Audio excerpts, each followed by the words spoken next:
Technical analysis course का ये third session है और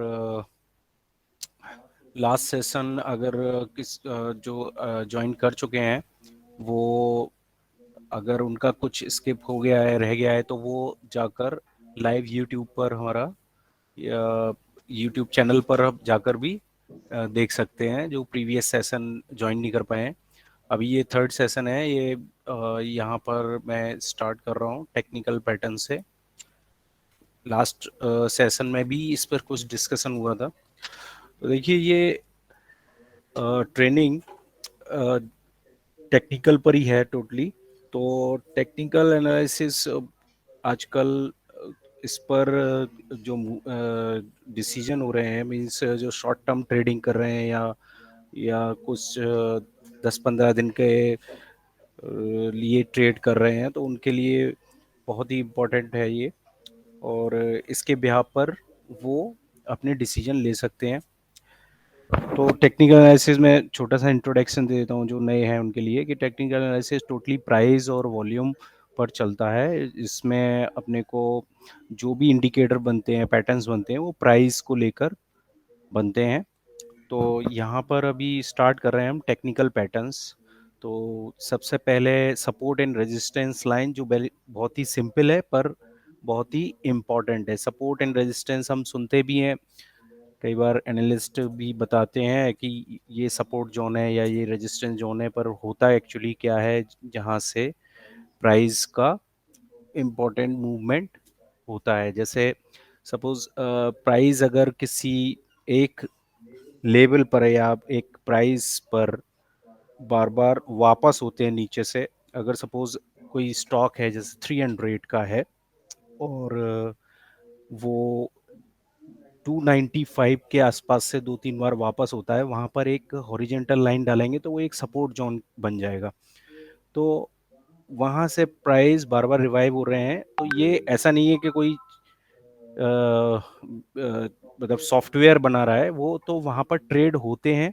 तो वहां पर उसी लेवल पर एक ऐसी डिमांड एंड सप्लाई का कॉम्बिनेशन बनता है जहां पर डिमांड एक्सेसिव होती है, कि अगर प्राइस जहां पर गिरते हैं तो सेल करते भी हैं लोग बाग, लेकिन वहां पर जो बायर है यानी कि डिमांड है वो ज्यादा रहती है, उस प्राइस से नीचे नहीं जाने देती, तो उस जगह डिमांड आती है, तो वो एक सपोर्ट लाइन बनती है। इसी तरह से रेजिस्टेंस लाइन भी, सपोज प्राइस 305 है, जो 300 है और प्राइस बार बार 305 के आसपास से वापस हो रहा है, तो वो एक रेजिस्टेंस जोन हॉरिजेंटली दिखेंगे, तो वो एक रेजिस्टेंस जोन है जहां पर प्राइस है ना ऊपर नहीं जा पा रहा है और वहीं से डिक्लाइन हो जा रहा है, तो वो एक रेजिस्टेंस जोन है।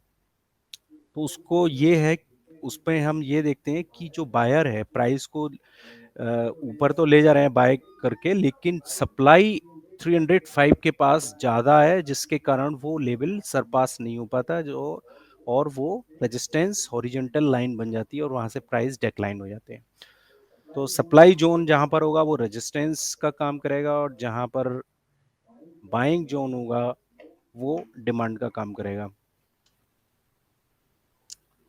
ये देखिए इस तरह से कुछ पैटर्न बनता है।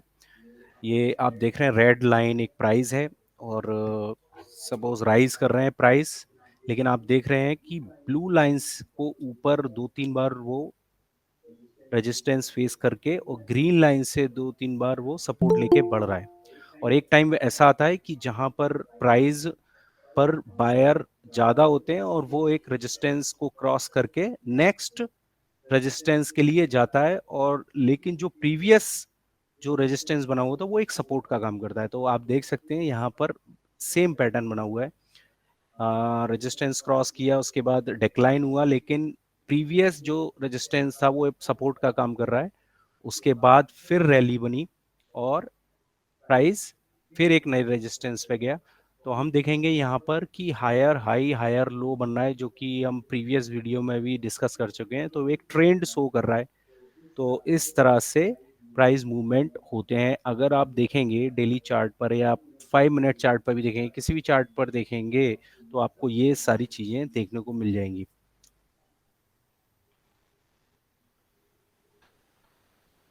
तो सपोर्ट यहाँ पर जैसे डिस्कस करा गया है कि सपोर्ट क्या है कि जहाँ पर डिमांड ज़्यादा आ जाती है, जो मैं अभी बोल रहा था, अगर demand overcome supply and prevent the price from the following below support zone.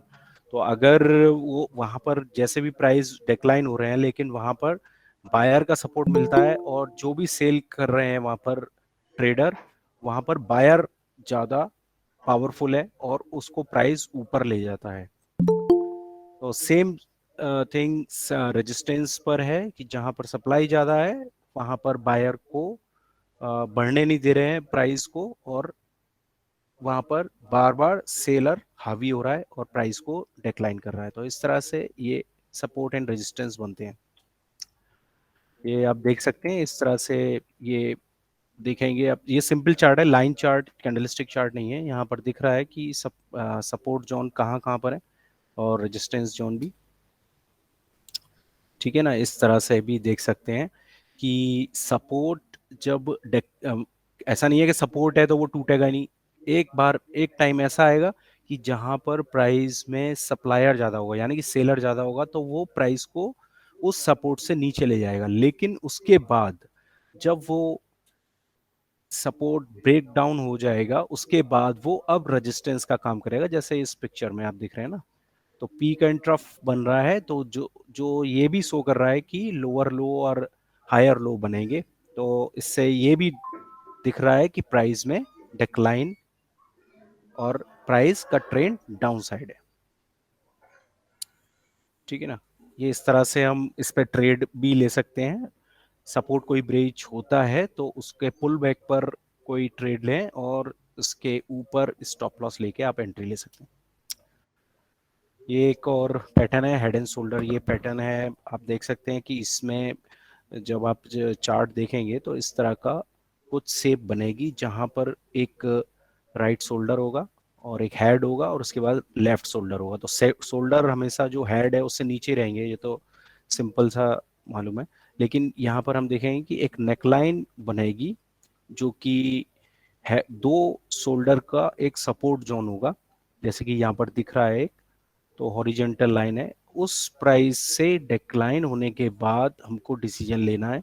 Head and shoulder pattern बना हुआ है, उसके बाद अगर प्राइस उसको डाउन साइड क्रॉस करता है तो वो एक इंडिकेशन है कि प्राइस में और डिक्लाइन आ सकती है, तो वहां पर हम उस पर डिसीजन ले सकते हैं।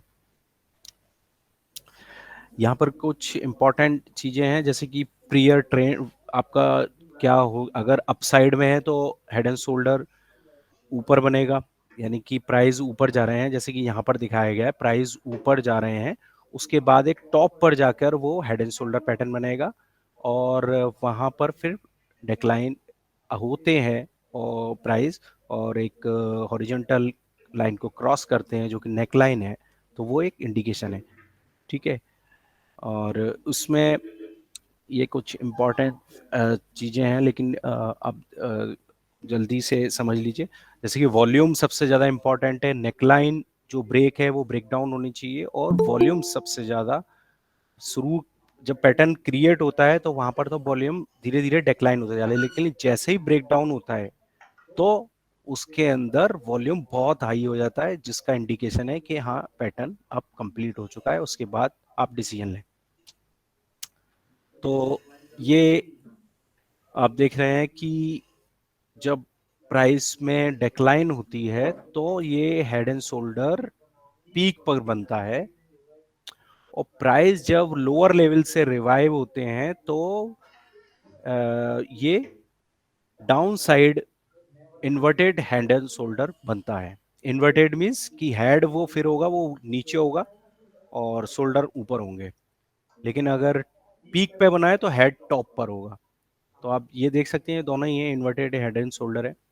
यहाँ पर भी जो डेक्लाइन होने के बाद प्राइस राइज कर रहे हैं धीरे धीरे, तो एक नेक लाइन है, उसके क्रॉस ओवर होने के बाद डिसीजन लिया जाता है, और वहां पर वॉल्यूम को कंसिडर करना चाहिए कि वॉल्यूम कैसा आ रहा है। ये बहुत इंपॉर्टेंट है।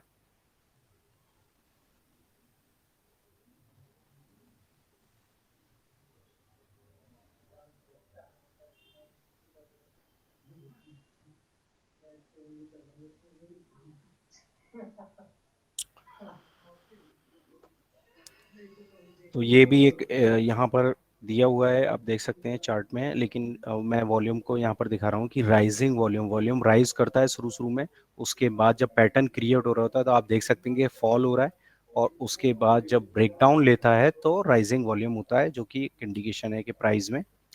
इसी तरह से डबल टॉप डबल बॉटम बनता है।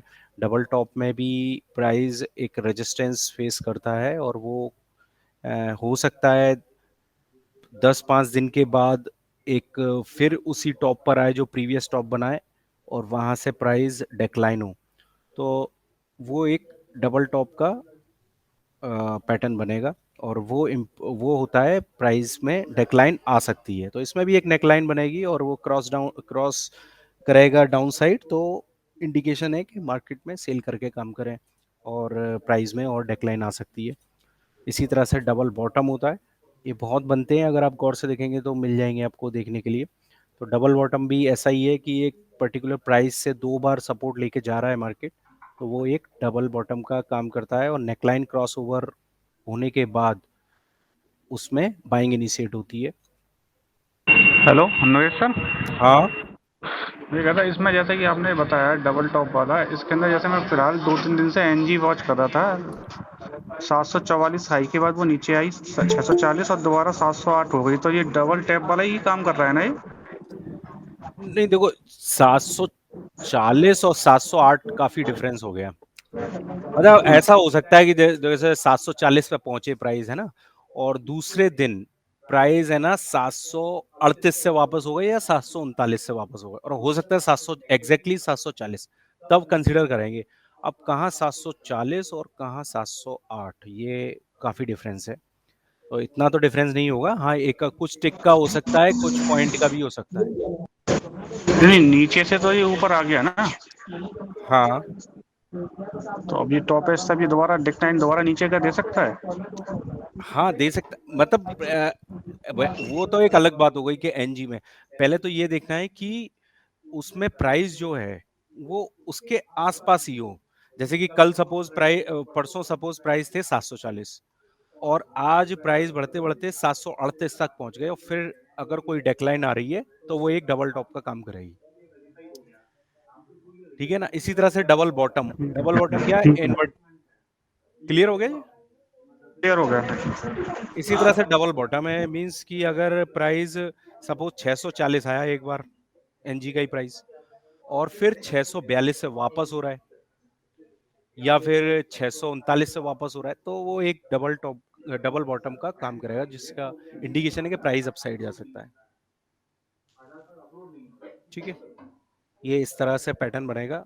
और अगर कई बार ऐसा होता है कि वो जैसे कि ट्रेंड लाइन को क्रॉस डाउन करेगा, तो भी वो इंडिकेशन है कि हाँ प्राइस में और डेक्लाइन आ सकती है, और ऐसा होता भी है, आप देखेंगे। और जैसे ही वो नेकलाइन क्रॉस होती है उसके बाद एंट्री ली जाती है, और टारगेट उसका सेम रहेगा, जितना टॉप होगा उतना ही टारगेट रहेगा। तो वहां पर मोस्ट प्रोबेबिलिटी यही है कि कम से कम इतना टारगेट तो अचीव हो सकता है। हाँ, ये भी इम्पोर्टेंट है, सिमेट्रिकल एंड असेंडिंग ट्राइंगल, ये काफ़ी इम्पोर्टेंट है। अगर आप देखेंगे कि इस तरह से एक पैटर्न क्रिएट होते हैं, अगर ट्रेंड लाइन लेकर आप यूज़ करेंगे, और ये कॉमनली काफ़ी यूज, मतलब काफ़ी बनते हैं, आप है ना डेली बेसिस पे भी देख सकते हैं, 5 मिनट चार्ट पे भी देख सकते हैं इस तरह से। लेकिन हमें ये ध्यान रखना पड़ता है कि यहाँ पर अगर ब्रेकआउट ले रहा है, जैसे सिमेट्रिकल ट्राइंगल है, सिमेट्रिकल ट्राइंगल में क्या होता है कि दोनों ही एक्सेंट लाइन होती है, वो एक पर्टिकुलर पॉइंट पे जाकर टेस्ट होती हैं, जो आप देखेंगे कि जो प्राइस के पॉइंट हैं वो ऐसे होते जाते हैं, स्क्वीज होते चले जाते हैं, और एक शेप बना देते हैं कि ये दोनों तरफ से बंद हो रहे हैं, तो वो क्या है, सिमेट्रिकल ट्राइंगल है। इस सिमेट्रिकल ट्राइंगल में कंटिन्यूएशन भी हो सकता है, और वहीं से मतलब रिवर्सल भी हो सकता है, ये दोनों तरफ का काम करता है। तो इसमें तो जिस तरफ भी ब्रेकआउट या ब्रेकडाउन आता है वहां पर चलते हैं, जैसे अप साइड में हुआ तो ब्रेकआउट हो गया, अगर नीचे चलता तो ब्रेकडाउन होता। अब आता है दूसरा, असेंडिंग ट्राइंगल।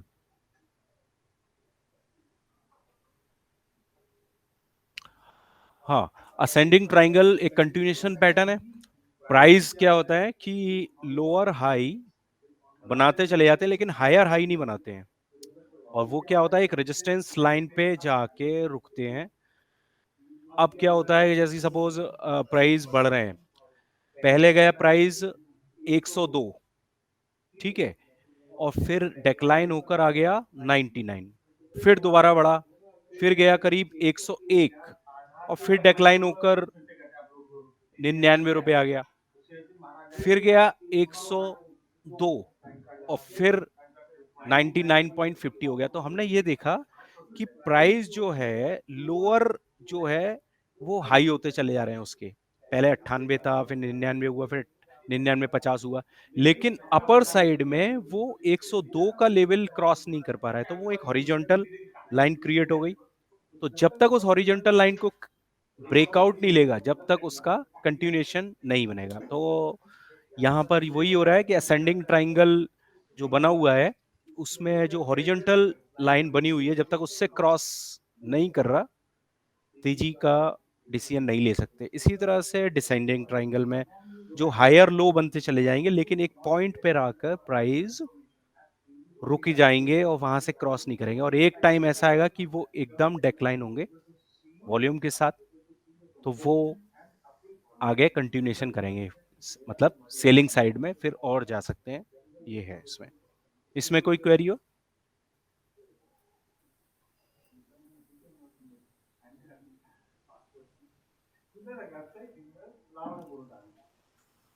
ठीक है, फिर आगे चलते हैं।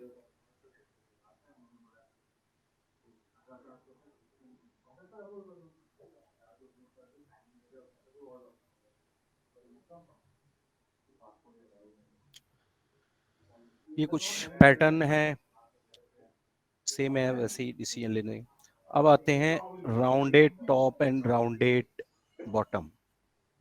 ये देखिए इस तरह से आप सेप देखेंगे कि कोई ट्रेडिंग पैटर्न बन रहा होता है। अगर आप चार्ट को देखेंगे तो ये ज्यादातर लॉन्गर फ्रेम में बनता है, जैसे कि 2 महीना, 1 महीना या उससे भी ज्यादा हो सकता है।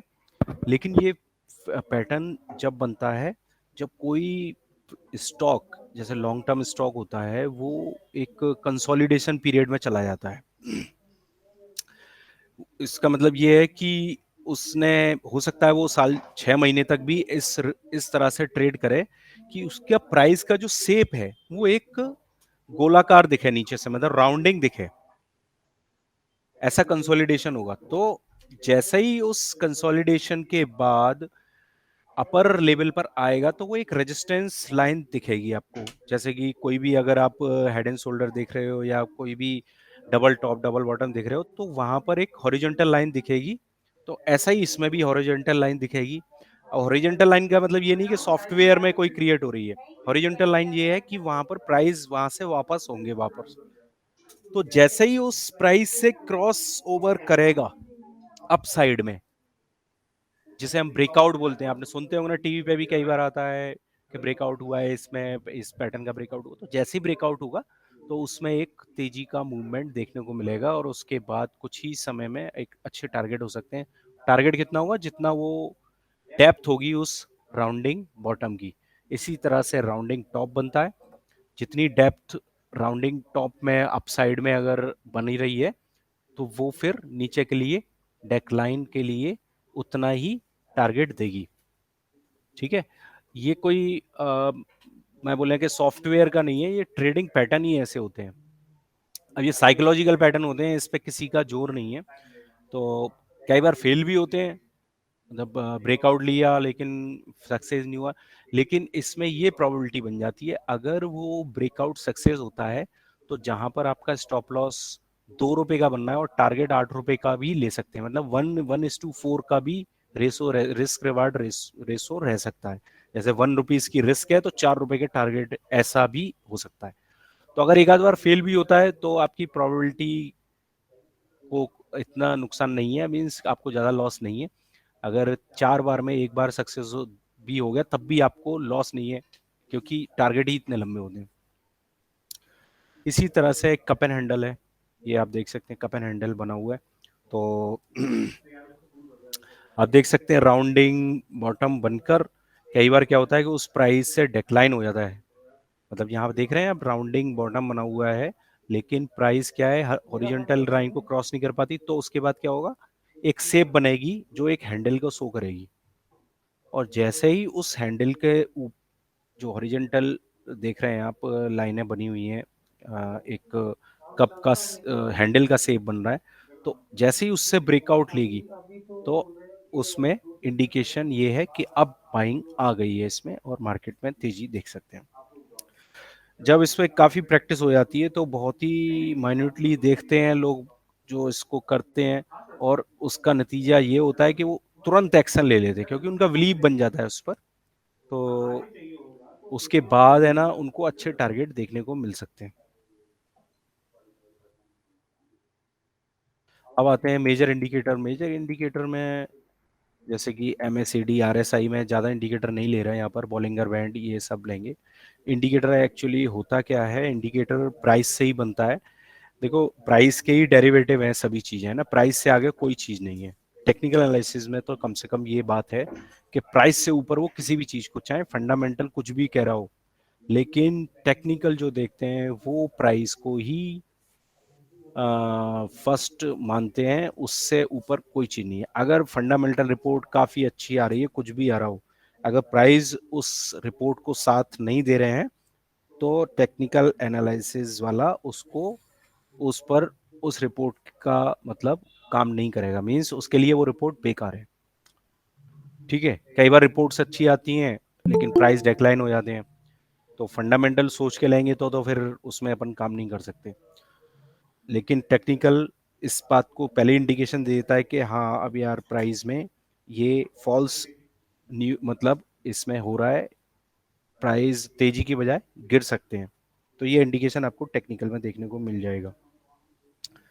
अब इंडिकेशन क्या करता है, इंडिकेटर क्या करते हैं, इंडिकेटर आपको अलर्ट करते हैं, ठीक है ना, ये काम होता है इंडिकेटर का, अलर्ट करना। कोई भी जैसे कि हम हम जनरल देखें कि आप अगर रेड सपोज रोड पे ही जा रहे हैं तो वहां पर इंडिकेटर लगा होता है रेड, मतलब जब रेड लाइट होती है तो उससे पहले येलो लाइट जलती है, वो इंडिकेशन होता है कि अब रेड लाइट जलने वाली है या ग्रीन लाइट जलने वाली है, तो उससे पहले वो येलो लाइट एक इंडिकेट करती है कि आप अलर्ट हो जाएं, तो वही चीज इंडिकेटर का काम है यहाँ पर, वो आपको अलर्ट कराएगा। जैसे कि RSI का मैंने आपको एग्जाम्पल दिया था लास्ट टाइम भी, लास्ट अगर आपने मेरे वीडियो देखे होंगे तो उसमें भी मैंने आपको, जब ये पहले 15,800 के आसपास निफ्टी आई थी तो वहां पर हमने रिकॉग्नाइज किया था कि मार्केट ओवर सोल्ड जोन में पहुंच गया है और एक डबल बॉटम भी क्रिएट कर रहा है और प्राइस यहाँ से रिवाइव हो सकते हैं, और वैसा ही देखने को मिला।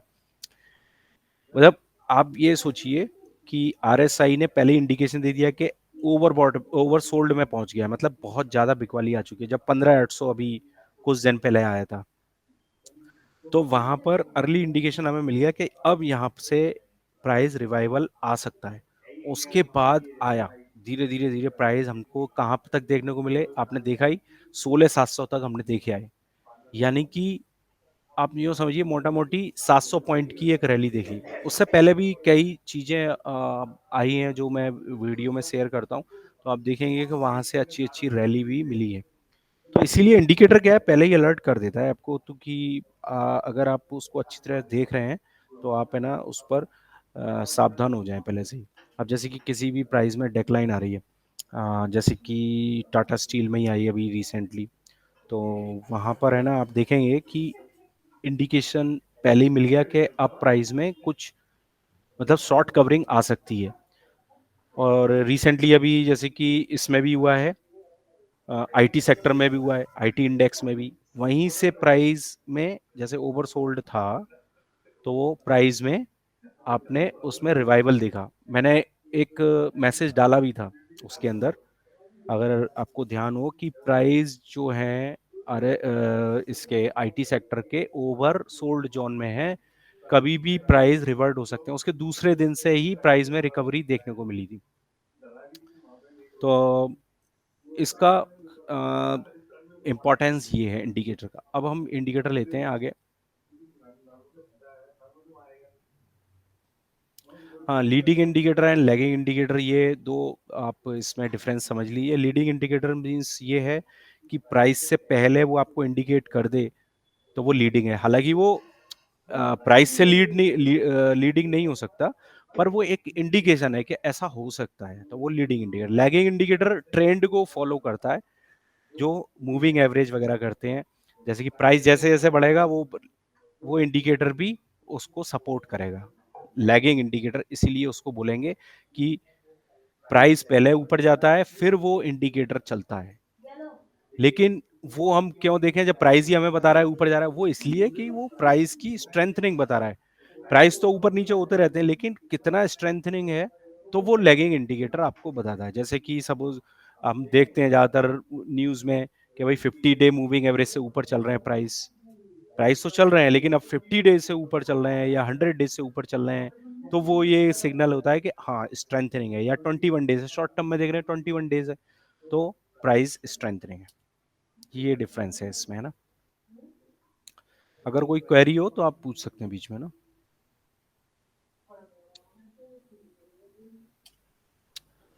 ये देखिए यहाँ पर क्रॉस ओवर और दो मूविंग एवरेज का कॉम्बिनेशन है।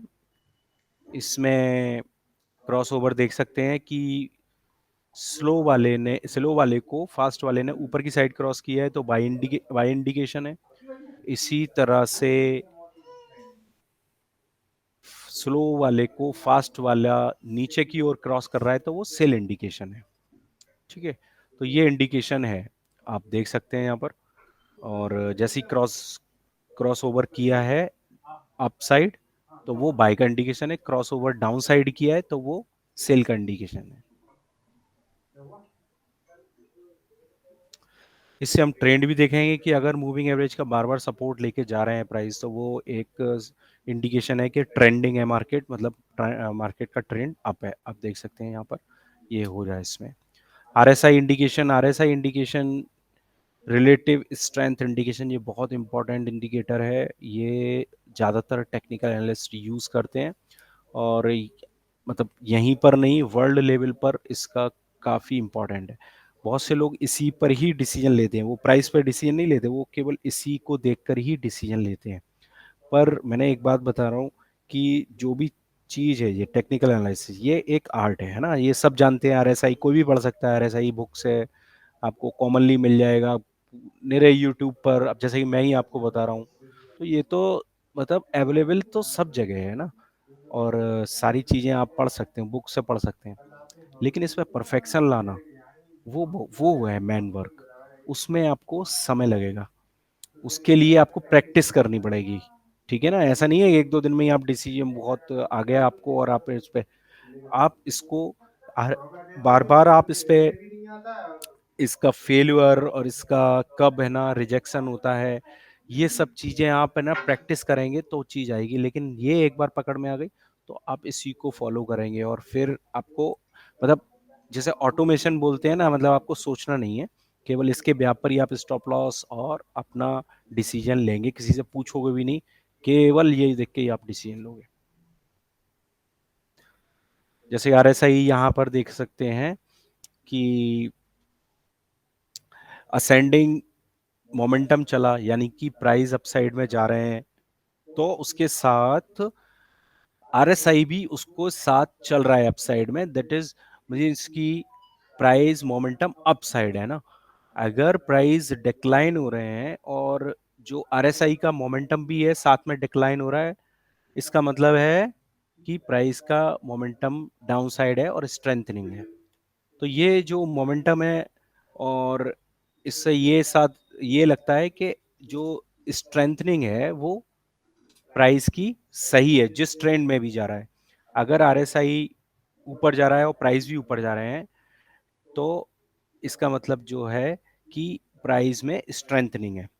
लेकिन अगर प्राइस अपोजिट जा रहे हैं और आरएसआई अपोजिट जा रहा है उस प्राइस से, इसका मतलब ये है कि डाइवर्जन है। इसमें दो चीज होती है, डाइवर्जन है ना। तो डाइवर्जन और मोमेंटम, तो मोमेंटम तो प्राइस के साथ चल रहा है, लेकिन डाइवर्जन क्या है, प्राइस के अपोजिट जा रहा है। तो अपने को इंडिकेशन मिल गया कि जो तेजी बन रही है वो फॉल्स हो सकती है। जो तेजी बन रही है इसका मतलब कभी जल्द ही इसमें डिक्लाइन आने को है। तो ये होता है लैगिंग इंडिकेटर, लीडिंग इंडिकेटर। मतलब जो लैगिंग था उसको हमने लीडिंग बना दिया है। कैसे कि डाइवर्जन से आपको पता चल गया कि प्राइस में आगे क्या होने वाला है। ठीक है, पर ये ध्यान रखें कि ये चीजें मैं जो बता रहा हूँ इस पे प्रैक्टिस बहुत जरूरी है। आप इसको लगा के देखेंगे आप, मतलब धीरे धीरे आपको ये लगेगा कि आपको किसी से पूछने की जरूरत नहीं है, आप खुद ही है ना आप अपने डिसीजन ले रहे हैं। पर ये टाइम लगेगा, आप इसमें प्रैक्टिस नहीं करेंगे तो फिर ये ट्रेनिंग भी बेकार रहेगी। इसमें एक और कंडीशन होती है overbought, overbought, oversold. Overbought condition जब होती है जब प्राइस 70 लेवल से अप साइड में जाता है। क्योंकि ये एक ऑसिलेटर है तो 0 to 100 एक पैरामीटर है जिसके अंदर ये लाइन मूव करती है, आरएसआई। तो अगर प्राइस अपसाइड जा रहे हैं तो एक टाइम में आरएसआई भी उस प्राइस के साथ साथ चलती है, जैसे मोमेंटम बोलते हैं। तो जब चलती चली जाती है, लेकिन एक टाइम ऐसा आता है कि बढ़ते ही जा रहे हैं, प्राइस रुक ही नहीं रहे हैं। कई बार ऐसा होता है, ऐसा लगता है कब गिरेंगे यार, ये तो बहुत ज्यादा ऊपर हो गए हैं ये। लेकिन एक टाइम ऐसा आएगा कि वो एक जोन ऐसा क्रिएट होगा कि जहां पर ये आरएसआई 70 से अबव आएगा। और पर 70 से अबव आते ही ये नहीं सोचना है कि अब प्राइस में हम सेल कर दें। प्राइस में वहां पर आपको थोड़ा सा पैटर्न देखना पड़ेगा, अदर इंडिकेटर कंसिडर करने पड़ेंगे, और थोड़ा प्राइस का वो और वॉल्यूम का भी कॉम्बिनेशन लेकर तब आप डिसीजन लेंगे तो आपके लिए सही होगा। तो प्राइस गए एक रेंज में जाके टेस्ट हुए ओवरबॉट जोन में, और फिर देखेंगे कि उसके बाद डिक्लाइन आती। इसी तरह से ओवरसोल्ड, ओवरसोल्ड का तो मैंने रिसेंटली एग्जांपल दिया आपको, निफ्टी में एग्जैक्टली वहीं से रिवर्ट हुआ। जहां पर ओवरसोल्ड हुआ था निफ्टी अभी last last to last week हुआ था, तो वहां पर से ही प्राइस में रिवाइवल देखने को मिला, और वहां से अपने को 700 पॉइंट की एक रैली देखने को मिली। तो जो प्राइस ओवरसोल्ड जोन में जाते हैं वहां से हमें रिवाइवल अगर होता है तो एक अच्छा रिवाइवल देखने को मिलता है, और एक हम अच्छी रैली पकड़ सकते हैं, चाहे कोई स्टॉक, चाहे कोई इंडेक्स हो, चाहे कोई कमोडिटी हो, है ना। खाली प्राइस को देखकर आप है ना थोड़ा झिझकेंगे डिसीजन लेने में, लेकिन जब आप टेक्निकल को साथ लेके चलेंगे तो मतलब आपके डिसीजन बहुत ही मतलब बिल्कुल क्लियर आएंगे उसमें, है ना। अब आता है डाइवर्जन। ये तो मैंने आपको बता ही दिया था डाइवर्जन क्या होता है। डाइवर्जन वो है कि प्राइस तो हायर हाई जा रहे हैं लेकिन जो आरएसआई है वो लोअर लो जा रही है। तो ये इंडिकेशन है कि डाइवर्जन, अगर इंडिकेटर डाउन साइड जा रहा है और प्राइस ऊपर जा रहे हैं तो इंडिकेशन ये है कि प्राइस में कभी भी डाउन साइड आ सकता है। वाइस वर्सा डाउन साइड में भी यही है, अगर प्राइस नीचे जा रहे हैं और इंडिकेटर है ना मतलब नए लो नहीं बना रहा है और वहां से ऊपर की तरफ बढ़ रहा है इंडिकेटर, तो ये इंडिकेशन है कि प्राइस में कभी भी रिवाइवल आ सकता है ना। मैं आ सकता लगाता हूँ हर किसी इसमें, है ना, क्योंकि ये प्रोबेबिलिटी का गेम है, इसमें ये नहीं है कि ऐसा ही होगा, है ना। ये ध्यान रखना है ना। लेकिन प्रोबेबिलिटी आपको जो है वो परफेक्शन एक समय बाद बनेगा। किसी की प्रोबेबिलिटी आप है ना 70 है, लेकिन आप अपने परफेक्शन से उसकी प्रोबेबिलिटी को 80% तक ले जा सकते हैं। मतलब 10 बार ट्रेड करने के बाद आप कम से कम 8 7 8 ट्रेड ऐसे मतलब सक्सेसफुल ला सकते हैं। लेकिन वो प्रैक्टिस का काम है ना, धीरे धीरे प्रैक्टिस करेंगे तो वहां पर आप अपनी प्रोबेबिलिटी हाई कर सकते हैं। ये है इंडिकेटर एमएसीडी, है ना, moving average conversion and diversion, है ना। कन्वर्जन एंड डाइवर्जन आप देख सकते हैं कि इस इंडिकेटर को देखेंगे जो थोड़ा कॉम्प्लेक्स है। इसमें दो एक मूविंग एवरेज चलते हैं साथ में, और एक स्लो एंड फास्ट लाइन होती है, और एक एमएसीडी लाइन है जो आप यूं कहेंगे कि स्लो लाइन को इंडिकेट करेगी, और जो अदर लाइन है वो एक फास्ट लाइन है जो इसके क्रॉसओवर पर डिसीजन लेगी। जैसे कि मैंने आपको बताया कि फास्ट लाइन अगर स्लो लाइन को अपसाइड की तरफ क्रॉस करती है तो इसका मतलब है बाइंग इंडिकेशन, है ना। इसी तरह से डाउन साइड में आपने सुना होगा स्विंग का आपने नाम सुना होगा, एलियट वेव वगैरह, ये सब नाम सुने होंगे आपने। तो उसमें आप इसको लगाएंगे तो आप वेव पकड़ सकते हैं, वेव थ्योरी होती है। लेकिन आप इसके थ्रू आप एक वेव पकड़ सकते हैं, एक रैली पकड़ सकते हैं। तो वो आपको अर्ली इंडिकेशन दे देगा, ये इंडिकेटर, जिसमें आप सपोज कोई स्टॉक बॉटम आउट हो रहा है तो वहां पर अर्ली अर्ली इंडिकेशन मिल जाएगा। इसमें दो लाइन है, फास्ट लाइन स्लो लाइन। जब फास्ट लाइन स्लो वाली लाइन को ऊपर की तरफ क्रॉस कर रही है तो वो एक बाइंग सिग्नल है। लेकिन हमारे को जॉन देखना है, इसमें जॉन होता है, जीरो लाइन बीच में होती है और ऊपर की तरफ पॉजिटिव नंबर्स होते हैं, नीचे की तरफ नेगेटिव नंबर होते हैं ना। अगर वो जॉन पॉजिटिव नंबर में है और वहां पर आपको बाइंग इंडिकेशन दे रहा है तो यानी कि स्ट्रेंथनिंग है मार्केट, है ना। और अगर वो डाउन साइड है और वो नेगेटिव नंबर है तो वो आपका जो सेलिंग है वो और स्ट्रेंथनिंग है, वो उसमें प्राइस और डिक्लाइन हो सकते हैं। तो जब इसमें बाइंग इंडिकेशन आता है और अगर वो जीरो लाइन से ऊपर हो जाता है प्राइस जो एमएसीडी लाइन, तो ये एक कन्वर्जन का भी रूप लेती है। कन्वर्जन मतलब जो मोमेंटम है उसको फॉलो कर रही है, साथ में प्राइस है उसको साथ में लेके चल रहा है। तो ये है कि हाँ, प्राइस अपसाइड आ सकते हैं। इसी तरह से डेक्लाइन में, अब इसमें भी वही बात हो गई, leading indicator and lagging indicator. Leading indicator ऐसे बना सकते हैं कि इसमें डाइवर्जन हो जाए, जैसे उसमें डाइवर्जन पीक एंड ट्रफ को लेके हम डाइवर्जन देख सकते हैं। अगर डाइवर्ट हो रहा है प्राइस, प्राइस मतलब हायर हाई बना रहे हैं लेकिन एमएसीडी लोअर लो बना रही है तो प्राइस में डाइवर्जन है, यानी कि आगे चल के डिक्लाइन आ सकती है। इसी तरह से बाइंग में होता है, प्राइस नीचे जा रहे हैं लेकिन एमएसीडी ज़्यादा नीचे नहीं जा रहा है तो वो आपको इंडिकेट करेगा कि प्राइस में कभी भी रिवाइवल हो सकता है। तो उस जगह आप एक अच्छी जगह पकड़ सकते हैं स्टॉक को और एक रैली उसमें ले सकते हैं।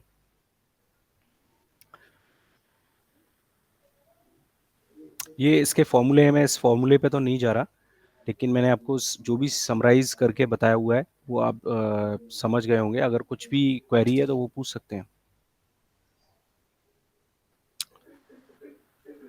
ठीक है, ये सेंट्रल लाइन है। सेंट्रल लाइन का मैंने इम्पोर्टेंस बता ही दिया कि सेंट्रल लाइन से अगर ऊपर चलते हैं प्राइस तो स्ट्रेंथनिंग है, और सेंट्रल लाइन से नीचे है अगर जो एमएसीडी लाइन तो वो लेस स्ट्रेंथनिंग है। हालांकि वहां से रिवाइवल भी हो रहा है प्राइस, लेकिन स्ट्रेंथनिंग जब ही है जब वो जीरो लाइन से ऊपर चलने लगे। डाइवर्जन, डाइवर्जन मैंने बता ही दिया। जब प्राइस अप जा रहे हैं, जैसे कि मैं पहले वाले एग्जांपल में ले रहा हूँ, डाइवर्जन वो है कि प्राइस डिक्लाइन हो रहे हैं लेकिन आप देख सकते हैं कि वहां से एमएसीडी लाइन अपर हाई बनाई जा रही है, तो इंडिकेशन है कि प्राइस में रिवाइवल होता है। ऐसा यहाँ पर इंडिकेट करा भी है और प्राइस में एक रिवाइवल देखा भी है। ठीक है,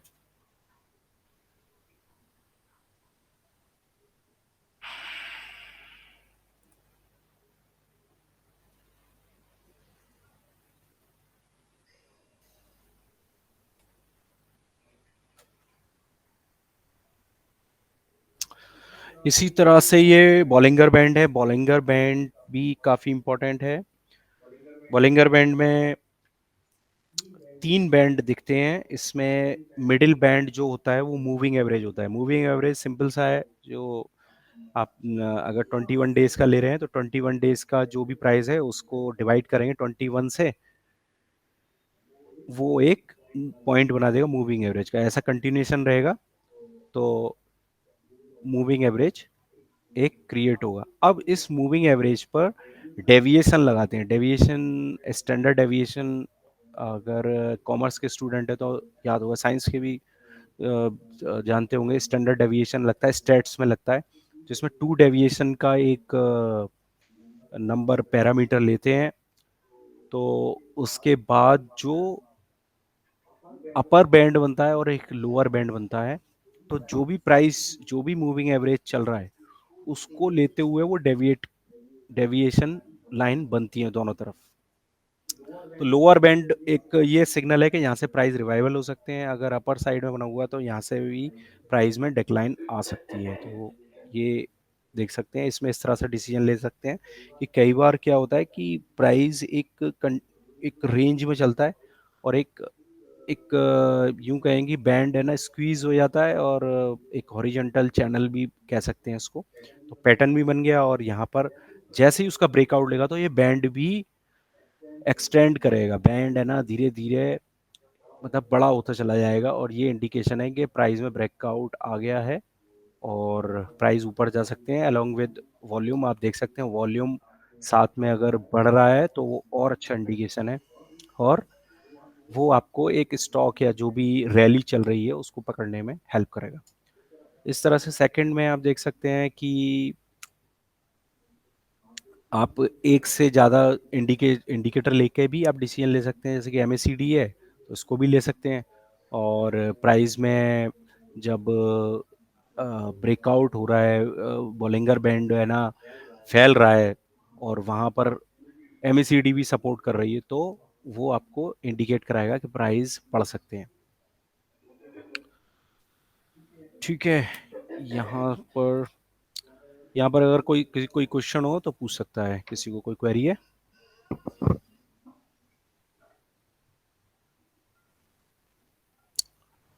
ठीक है, तो ये आज का सेशन यही है। अगर और कुछ क्वेरी है तो इवनिंग सेशन में कभी भी मेरे से पूछ लेना। ठीक है, तो ये एंड ऑफ सेशन, और नेक्स्ट सेशन में और इम्पोर्टेंट डे ट्रेडिंग के इम्पोर्टेंट डिसीजन लेने कैसे लेते हैं वो बताऊंगा।